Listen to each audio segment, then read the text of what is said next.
Hello friends, आपका S के S E classes में स्वागत है। आज हम एक नया टॉपिक पढ़ने जा रहे हैं और टॉपिक का नाम है पॉइसन बंटन अर्थात पॉइसन डिस्ट्रीब्यूशन।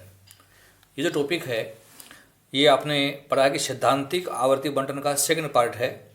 पहला पार्ट था हमारा द्विपद बंटन जो बाइनोमियल डिस्ट्रीब्यूशन के नाम से जानते हैं, और दूसरा है पॉइसन बंटन जो प्रसिद्ध फ्रांसीसी गणितज्ञ साइमन डेनिस पॉइसन के नाम से जाना जाता है। जिस बंटन का प्रकाशन सन 1837 ईस्वी में किया गया था और पॉइसन के नाम से जाना जाता है।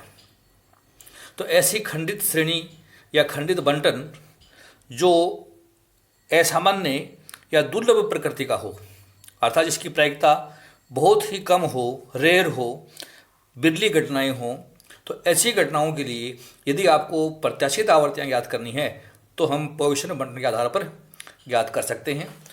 पॉइसन बंटन का उपयोग हम कुछ परिस्थितियों में कर सकते हैं जब ये कंडीशंस फुलफिल हो, जब n अपरिमित हो, अर्थात जब नंबर ऑफ ट्रायल्स हैं वह हमारी बहुत ज़्यादा हो, अपरिमित हो। p का मान अर्थात प्रायिकता का मान 0 के निकट हो, अर्थात अत्यधिक अल्प हो, बहुत ही कम प्रायिकता हो तो हम इसका यूज कर सकते हैं। q का मान 1 के निकट हो, अर्थात 1 माइनस p आप कर देते हैं तो q लगभग 1 के बराबर हो, और np अर्थात जिसे पॉइसन ने m नाम दिया है या समांतरवादी कहा है वह परिमित होना चाहिए। तो जहाँ ये कंडीशंस फुलफिल होती हैं वहाँ हम पॉइसन बंटन लागू कर सकते हैं, अन्यथा खंडित बंटन आप द्विपद बंटन के आधार पर प्रत्याशित आवृत्तियों हेतु काम में लेंगे। ये अपने को विशेष रूप से ध्यान में रखना है। पॉइसन बंटन बेसिकली x बार पर आधारित है, जिसे पॉइसन ने NP के नाम से दिया, number of trials into probability, और हम इसको समांतर माध्य के नाम से जानते हैं, जिसे पॉइसन ने m शब्द इसके लिए उपयोग में लिया है। गणन क्रिया पॉइसन बंटन एक खंडित बंटन है, अर्थात ये डिस्क्रीट बंटन है जिसमें 0, 1, 2, 3, 4, 5, 6 से n तक सफलताओं की प्रायिकता ज्ञात करने के लिए हमें इस बंटन का उपयोग करना होता है। तो इनकी प्रायिकता कैसे निकालें, डिस्क्रीट डिस्ट्रीब्यूशन की प्रायिकताएं आप कैसे निकालें, उसके लिए आपको दो बातें विशेष रूप से ध्यान में रखनी है। सर्वप्रथम समांतर माध्य m का परिकलन करना है। हमें समांतर माध्य निकालना है जिसको हम m कहेंगे। या तो आप NP करके निकाल लीजिए m, और ऐसा नहीं करते हैं तो जो डिस्क्रीट सीरीज दे रखी है उसकी साइज और फ्रीक्वेंसी को आप मल्टीप्लाई करके सिग्मा fx निकाल कर और डिवाइड बाई n का भाग देकर भी आप समांतर माध्य निकाल सकते हैं। सेकेंड थिंग इज e की पावर माइनस m का मान आपको निकालना है। यह मान निकालने के लिए या तो आप कैलकुलेट करके निकाल सकते हैं या इसके लिए पॉइसन ने तालिका भी दे रखी है जिसे हम e की पावर माइनस m तालिका के नाम से जानते हैं। एग्जामिनेशन में आप चाहोगे MCOM के एग्जाम में तो आपको ये तालिका मिल जाएगी, ठीक है ना। और अगर आप तालिका से नहीं हल करें तो हम लॉग एंटीलॉग टेबल के आधार पर भी हम e की पावर माइनस m का निर्धारण कर सकते हैं। तो यहाँ e से क्या आशय समझिए। e एक गणितीय अचर मूल्य है जो कि प्राकृतिक लघु गुणक अर्थात हमारा जो लॉगरिथम्स है का आधार है, जिसका मान 2.7183 है, अर्थात वैल्यू ऑफ e है 2.7183। यह हमारा लघु गुणक का बेस है, आधार है। तो इसकी गणना कैसे करें हम e की पावर माइनस m, ये बेस है पॉइसन बंटन के लिए। तो गणना करने के लिए हमारा फॉर्मूला है 1 डिवाइड बाई e की पावर m, अर्थात 1 में भाग देना है e की पावर m का, तो ये वैल्यू आ जाएगी e की पावर माइनस m। अब हमें समझना है कि व्हाट इज e क्या है, और m समांतर माध्य था हमारा। तो ये हल करने के लिए हमें पता कि e का मान पॉइसन ने दिया है वह 2.7183, तो 1/2.81 का पावर m कर दीजिए आप। अब इसको सोल्व कैसे करें हमें ये समझना है। तो सोल्व करने के लिए आप लॉग एंटीलॉग तालिकाओं का यूज कर सकते हैं। तो एक तो रहेगा ही हमारा 2.7183 m को हल करने के लिए हम क्या करें, 2.7183 का लॉग निकाल लेते हैं। लॉग तालिका से आप लॉग निकाल लीजिए, उसको आप अपने m जो समांतर माध्य उससे गुणा कर लीजिए। गुणा करने के बाद जो गुणनफल आता है उसका आप एंटी लॉग निकाल लीजिए, और अब जो संख्या आती है उसका रेसिप्रोकल हो जाएगा हमारा, 1 में भाग दे दीजिए तो हमारा ये e की पावर माइनस m आ जाएगी। और सोल्व करता हूँ, देखिए 1 डिवाइड बाई एंटी लॉग और 2.7183 का लॉग आप देखोगे लॉग तालिका में, तो हमें पता है कि लॉग तालिका हमारी 10 से 100 तक की है, 10 से 99 तक की है। और यहाँ हम देख रहे हैं कि लॉग तालिका में हमें देखना है कि 2 मान नहीं होता उसमें, तो हम 27 को 1 के कॉलम में 8 का डिफरेंस देखेंगे।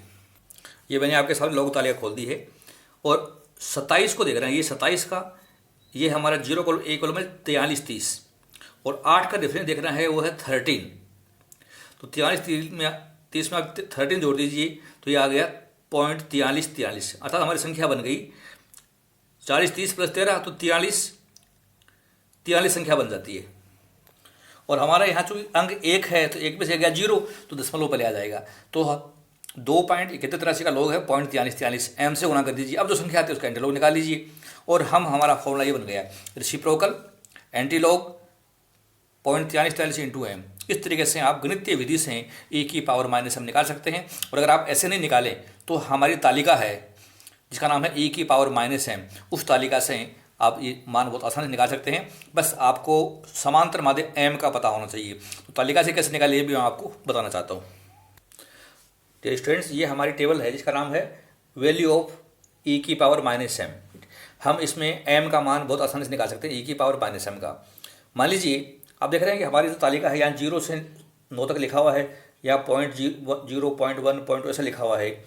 मान लो मैं आपसे कहूँ कि हमारा समांतर माध्य आपने याद किया वो 0.61 है, तो हम मान कैसे देखें? तो देखिए ये है 0.60 का मान है, ये मान 0.60 का, 0.61 का मान है 0.5432।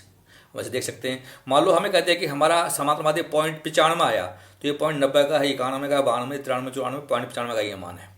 और मान लो हमारा समांतर माध्य एक्यूरेट 4 आ जाए तो एक्यूरेट 4 है तो e⁻m देखो विद्यार्थियों हमें ये मिल दे रखी है यहाँ पर। आप कहते हैं कि हमारा m का मान तो 8 आया तो 8 का मान आपको यहाँ दे रखा है। ठीक है, तो हम इस प्रकार से ये वैल्यू निकाल के बता सकते हैं। और मान लो कई बार क्या कि 3.5 आ जाए, 3 आपको पता है और 0.5 आप यहाँ से देख लीजिए, जितना मान है दोनों को मल्टीप्लाई कर दीजिए। जैसे यहाँ एग्जाम्पल देगा तालिका में e⁻−4.5 है तो हम क्या करें, e⁻4 का मान देख लो। 4 का मान है 0.01832 और फिर हमें 0.5 का मान चाहिए तो 0.5 का मान है 0.6065। आप दोनों को मल्टीप्लाई कर दीजिए तो ये मान आया गया 0.01111। तो इस तालिका से भी हम ये मान निकाल सकते हैं। एग्जामिनेशन में आप एमकॉम में अगर आप मांगेंगे तो ये e⁻m टेबल आपको एग्जाम सेंटर पर मिलेगी, जिसके आधार पर, या फिर पेपर सेट क्वेश्चन के अंदर ही e⁻m लिख देता है, जिसके आधार पर आपको वांछित e⁻m के आधार पर हमारी पॉजिटिव मंडनी के आधार पर प्रायिकताएँ और प्रत्याशित आवर्तियाँ निकाल के दिखा सकते हैं। अब आपको समझना है कि प्रायिकताएँ कैसे निकालें। तो e⁻m देखिए हमारी सक्सेस निकालने के लिए हमें P0 अर्थात हमारा साइज P0 हो सकती है, P1 हो सकती है, P2 हो सकती है, P3 हो सकती है, P4 P5 ऐसे कंटिन्यूस सीरीज हमारी इस प्रकार से हो सकती है। किसी भी क्वेश्चन में जैसे मैंने आपको बताया 0 1 2 3 4 5 ऐसे हो सकती हैं। तो हमारी P0 की प्रायिकता होती है e⁻m होती है, e⁻m और m⁻0 बटे 0 फैक्टोरियल। तो देखिए m⁻0 का मान भी 1 होता है और 0 फैक्टोरियल का मतलब भी एक ही होता है, तो ये एक रह गया, ये न लिखे तो इनको फर्क नहीं पड़ता है। तो P0 की जो हमारी प्रायिकता है वो e⁻m जिसमें मैंने आपको लिख रखा है इक्वल टू किसके, e⁻m की होती है। अब हमें प्रोबेबिलिटी 1 के लिए निकालनी है तो e⁻m इंटू m⁻1 फैक्टोरियल ऐसे कर लीजिए। तो m⁻1 निकालेंगे तो वो m ही रहेगा, 1 फैक्टोरियल मान भी 1 ही रहेगा, तो हम इसको ऐसे भी लिख सकते हैं e⁻m इंटू m, हम ऐसे भी लिख सकते हैं इसको, जो मैंने ब्लू इंक में दिखा रखा है। Probability of 2 e⁻m into m² बटे 2 फैक्टोरियल, ये हमारा बेसिक फॉर्मूला है। इसको शॉर्ट में लिखें तो e⁻m रहेगा ही इंटू m⁻2 बटे 2 कर दीजिए आप, m⁻2 है, 2 फैक्टर होता है 2 गुना 1 तो 2 लिख दीजिए, ये हो गया। तो इस तरीके से बन सकता है। Probability for 3 e⁻m into m⁻3 upon 3 factorial. तो m⁻3 तो रहेगी हमारी, और 3 फैक्टर होता है 3 गुना 2 गुना 1 6, तो आप इसको सीधा ऐसे भी लिखते हैं e⁻m इंटू m⁻3 बटे 6 ऐसे भी लिख सकते हैं आप, चाहे ऐसे लिख लो। प्रोबेबिलिटी फॉर 4 निकालनी हो आपको तो e⁻m इंटू m⁻4 बटे 4 फैक्टोरियल। तो m⁻4 तो 4 रहेगी, 4 फैक्टर 24 होता है, तो डिवाइड बाई 24 आप इसको ऐसे भी लिख सकते हैं, चाहे आप ऐसे भी लिख सकते हैं। Probability for 5 e⁻m into m⁻5 बटे 5 फैक्टोरियल, इसको आप ऐसे भी लिख सकते हैं e⁻m into m⁻5 upon 5 factorial 120 होता है, ऐसे भी लिख सकते हैं। तो विद्यार्थियों मैंने ये पोजीशन के ओरिजिनल फॉर्मूला बताई। अब हम इनमें एक शॉर्टकट मेथड भी है फॉर्मूला, वो समझिए। प्रोबेबिलिटी फॉर जीरो निकालने के लिए हमारा सिंपल फॉर्मूला है e की पावर माइनस m। आप ये निकाल लीजिए, या तो इस सूत्र से निकाल लीजिए, इससे नहीं निकालते हो तो आप हमारी e की पावर माइनस m तालिका से मान देख लीजिए। ये मान अगर आपने देख लिया तो बहुत आसानी से आप अपने कैलकुलेटर के माध्यम से ये गणनाएं कर सकते हैं। अब p की प्रोबेबिलिटी 1 के लिए निकालनी हो तो आप क्या काम करिए कि आपने जो जीरो की प्रोबेबिलिटी निकाली है उसको m से गुणा कर दो, हमारा आंसर आ गया। ये इन सब के बराबर होती है। अगर आपको 2 की प्रायिकता निकालनी है तो जो आपने P1 निकाली थी उसको m/2 कर दीजिए, अपने आप आंसर आ जाएगा। अब आपको अगर P3 का मान निकालना है तो इससे पहले वाली P2 क्या थी जो आपने यहाँ ज्ञात की है उसको m/3 कर दीजिए, आपकी प्रायिकता निकल जाएगी। P4 निकालनी है तो इसके पहले वाली P3 थी, P3 इंटू M4 कर दीजिए, भाग आपको जो नाम है उसी का लग जाएगा। जैसे 4 है x का मान तो यहाँ 4 का भाग लग जाएगा, यहाँ से x का मान 5 है तो यहाँ 5 का भाग लग गया। कहने वाला ये है कि आपको सबसे पहले P0 की प्रायिकता निकाल लेनी है। फिर 2 वाली के लिए आपको क्या काम करना है, 1 के लिए 0 वाली को m से गुणा करना है, चाहे m/1 मान सकते हैं आप।